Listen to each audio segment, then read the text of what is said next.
अभी परसों ही मेरी एक फ्रेंड से बात हो रही थी, तो वो बता रहा था कि वो और मेरा एक और फ्रेंड ये दोनों गए थे मुंबई दिल्ली से। मुश्किल से 2-2.5 घंटे की फ्लाइट होती है और ये बता रहा था कि ये लोग बिजनेस क्लास में गए थे। अब इस दोस्त की खास बात ये है कि ये बचपन से ही बहुत ज्यादा फेक हुआ है, शुरू से बहुत ज्यादा फेकता है, तो इसकी बातों पे आप सीधा सीधा भरोसा नहीं कर सकते एंड कभी कभी कंफर्म करना पड़ जाता है किसी और इंसान से। तो मैंने अपने दूसरे फ्रेंड को फोन किया कि भाई क्या तुम 2-2.5 घंटे की फ्लाइट के लिए बिजनेस क्लास में ट्रैवल कर रहे थे? तो वो बोला कि भाई पागल हो गया है क्या, मतलब कोई पैसा बरस रहा है क्या? कहता भाई नॉर्मल इकोनॉमी क्लास में गए थे। एंड पहले ही लग रहा था कि फेक रहा होगा वो, और वही हुआ। एंड फ्रेंड सर्कल में ये बहुत कॉमन होता है कि कोई ना कोई इंसान आपको जरूर मिल जाएगा जो बहुत ज्यादा फेकता होगा, और ऐसे बंदों की बातें मानने से पहले उन्हें कंफर्म करना बहुत जरूरी होता है। और ऐसे ही फेंकने की आदत कंपनीज के मैनेजमेंट स्टाफ में भी होती है कि अपने प्रॉफिट एंड लॉस अकाउंट में चीजों को बढ़ा चढ़ा के दिखाना, बैलेंस शीट में बैलेंसेस को इन्फ्लेट करना कि डेटर का बैलेंस दिखा दिया 20 लाख का और पता चला भाई उससे केवल 2 लाख ही लेने हैं। इसी वजह से ऑडिटर्स के लिए एक कॉन्सेप्ट बनाए एक्सटर्नल कंफर्मेशन का। सो रादर देन बिलीविंग जो मैनेजमेंट शो कर रहा है, आप डायरेक्टली थर्ड पार्टी से यानी कि उस डेटर से ही कंफर्म करते हो कि भाई तुझे कितने पैसे देने इस क्लाइंट को। और इससे क्रेडिबिलिटी भी आ जाती है, क्योंकि एक बार को मैनेजमेंट गलत बोल सकता है बट सामने वाला डेटर क्यों गलत बोलेगा? तभी इसे एक्सटर्नल कंफर्मेशन बोला जाता है, क्योंकि आप एक थर्ड पार्टी से कंफर्मेशन ले रहे हो। बट कभी कभी ऐसा हो जाता है, हालांकि ये बहुत रेयर है,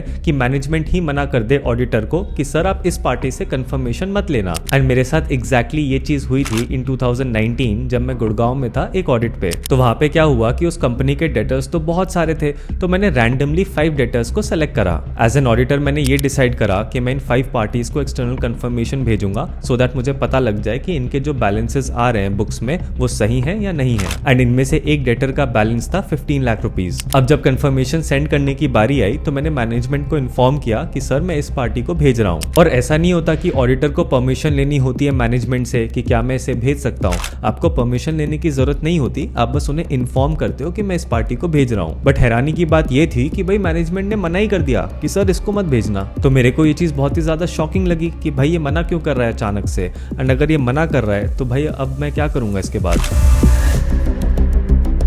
तो नेचुरली सबसे पहले मैंने ये पूछा कि भाई आप मना क्यों कर रहे हो इस पार्टी को रिक्वेस्ट भेजने से। तो उन्होंने मुझे बताया कि भाई रिसेंटली ही इस पार्टी के साथ एक डिस्प्यूट चल रहा है regarding quality of goods, and इसी वजह से उनको ऐसा लगता है कि भाई ये पार्टी रिप्लाई नहीं करेगी इस टाइम पे। मुझे सुन के ऐसा लगा कि यार कोई गड़बड़ तो नहीं है जिसको ये छुपाने की कोशिश कर रहा है। और ऑब्वियस सी बात है, जब मैनेजमेंट आपको इतना ब्लंटली मना कर देता है कि भाई आपको ये प्रोसीजर नहीं परफॉर्म करना, तो भाई दिमाग में ये भी तो आता है कि कहीं मटीरियल मिसस्टेटमेंट का जो रिस्क है कहीं वो और ज्यादा तो नहीं है। मतलब इसने मुझे जो बाकी चीजें बताई हैं, क्या ऐसा तो नहीं उनमें भी कुछ गड़बड़ है? और मुझे तो वैसे भी 5 डेटर्स से कंफर्मेशन लेना था, तो फिर मैंने सोचा कि एज एन ऑल्टरनेटिव किसी और पार्टी को पकड़ता हूँ। बट काफी सोचने के बाद मुझे ऐसा लगा कि जो रीजन मैनेजमेंट दे रहा था कि सर आप इसको रिक्वेस्ट मत भेजो, वो बहुत ही अनरीजनेबल लग रहा था। और फिर ये सारी बातें मैंने जाके हायर मैनेजमेंट को बताई जो TCWG थे। और फिर दिमाग में ये भी आ रहा था कि इसकी वजह से मेरे ऑडिट पे क्या इम्पैक्ट पड़ेगा, और क्या मुझे मेरा जो ऑडिट ओपिनियन होगा मेरी ऑडिटर्स रिपोर्ट में उसे मॉडिफाई करना चाहिए या फिर अनमॉडिफाइड छोड़ देना चाहिए। एंड फिर अल्टीमेटली क्या हुआ था वो चीजें मैं नहीं डिस्कस कर सकता ड्यू टू प्रोफेशनल एथिक्स,